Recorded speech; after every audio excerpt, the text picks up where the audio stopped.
My name is Jeremy Rowe. I'm the chairman of Bully Banks. This is the latest of our video updates. Last week we met the Financial Ombudsman Service and had a debate about certain of the issues which are arising under the Financial Ombudsman Service's decisions on both interest rate hedging products and hidden swaps. We went to the meeting with Nick Stoop from Warwick Risk Management, and we wanted Nick to be there to explain with the authority of somebody who is a derivative expert, to explain to the FARs why we believed that swap for a swap redress is always inappropriate when we're talking about a sale of this product to an SME.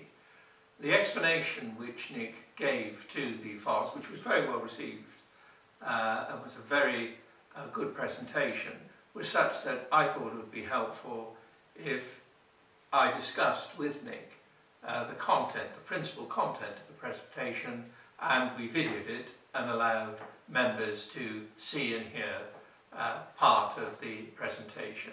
So now we're going to turn over to Nick and welcome him. The first question, Nick, is the simple question: why do you believe that swaps are not appropriate products to be sold to SMEs?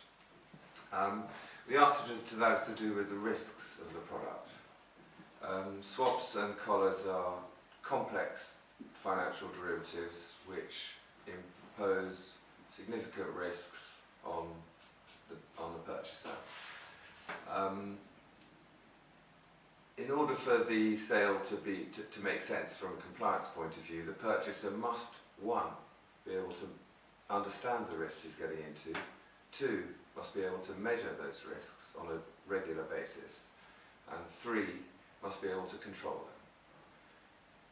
them. Logically, if a financial product exposes a customer to risks that he doesn't understand, can't measure and can't manage, it can't be an appropriate product for the customer. What are the risks that it exposes the customer to?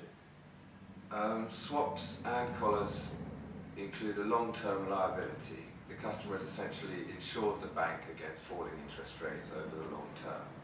So when interest rates fall, the customer is faced with heavy losses. And against the possibility of those heavy losses, the bank must take an additional charge over the customer's assets, which in turn restricts the customer's flexibility. Whether it be the flexibility to repay his loan, which may be blocked if the costs to escape the swap are too high. It may be the flexibility to sell assets as and when required. For example, should he get a good opportunity to sell an asset at a high price, this is something he'd like to do for his business.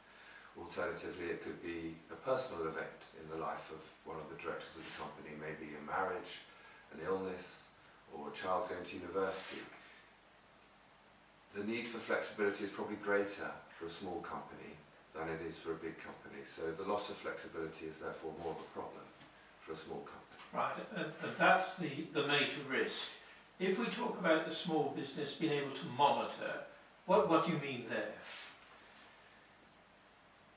The valuation of a swap or a collar depend on a number of factors, not all of which are immediately apparent to a small business. These might include the structure of the long-term forward interest rate curve, the market's future projections for forward volatilities. Changes in these factors can cause very large fluctuations in the day-to-day value of the swap. Measuring these fluctuations is beyond most small businesses. The data is not publicly available, it's not printed in newspapers or even online. In order to accurately measure the risk of a swap or a collar, a trader really needs to have access to a sophisticated trading system, something like Bloomberg or Reuters. These systems are not generally available to small businesses. I mean, they're expensive and they're not needed for anything. And presumably, if he monitors, the SME must monitor very regularly. Yes, I mean swap traders monitor their positions on a continuous basis. I mean certainly every day, but during the day as well. Because the changes on a 10-year swap, a 1% movement in interest rates can cause a 10% or nearly 10% change in the value of the transactions. On a £1 million swap, your mark-to-market could be going up and down by £100,000 on a daily basis. Right. This is a risk that needs to be monitored. And what about controlling the risk? What do you mean there, that the small business or SME has to be able to control the risk? Anybody using swaps will use them as a form of active risk management. So to control the risks in the swap or a collar, he may enter into offsetting transactions in the other direction. He may reduce the size of his original transaction. He may increase the size of offsetting transactions in order to keep himself within risk limits with which he's comfortable. This active risk management strategy is only feasible if you're able to buy and sell swaps without incurring substantial dealing costs. Between banks, there's virtually no cost to trading swaps. The dealing cost tends to be less than 1/100th of 1%. Less than 1/100th of a percent? Yes.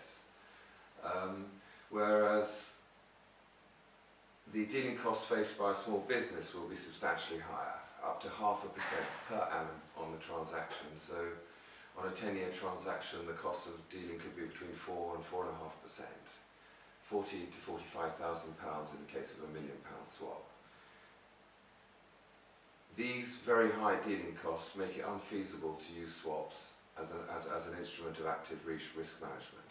Right, so the very high costs, the transaction costs imposed by the banks, are of themselves the reason why these are wholly unsuitable products, because the people cannot control their exposure to the product because of the transaction costs. Yes, it's also the reason why small businesses are attractive sales targets from the bank's point of view, because the bank is able to add a margin much greater than it would make through normal dealing. Okay.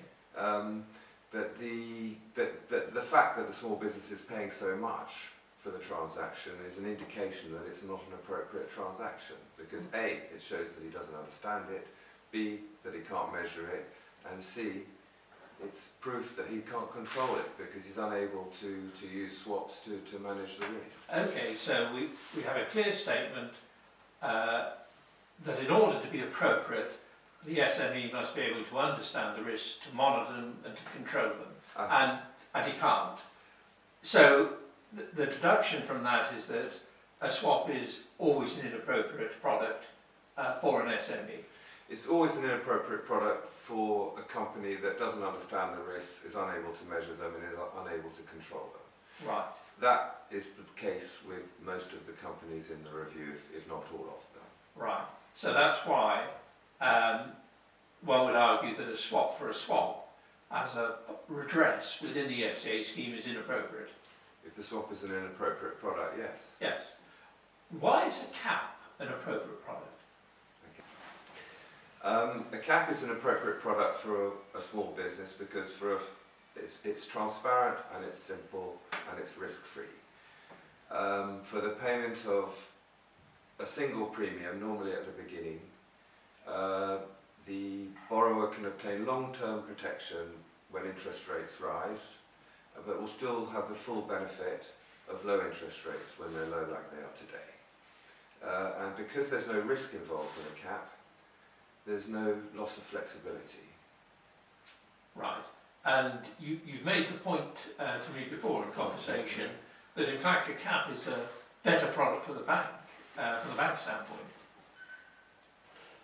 Yes, because if a bank enters into a swap with an SME, the SME incurs a long-term liability to the bank, and the bank has to allocate scarce and expensive capital to support this position. This is not the case with a cap. There is no risk in a cap, no capital allocation. It is actually a better product from the bank's point of view in many ways. Right, so the only reason the bank would ever have for selling a swap rather than the cap is the profit opportunity that it perceived. Yes, I think the simple answer to that is yes. Yeah. The appropriate product for these companies is a cap.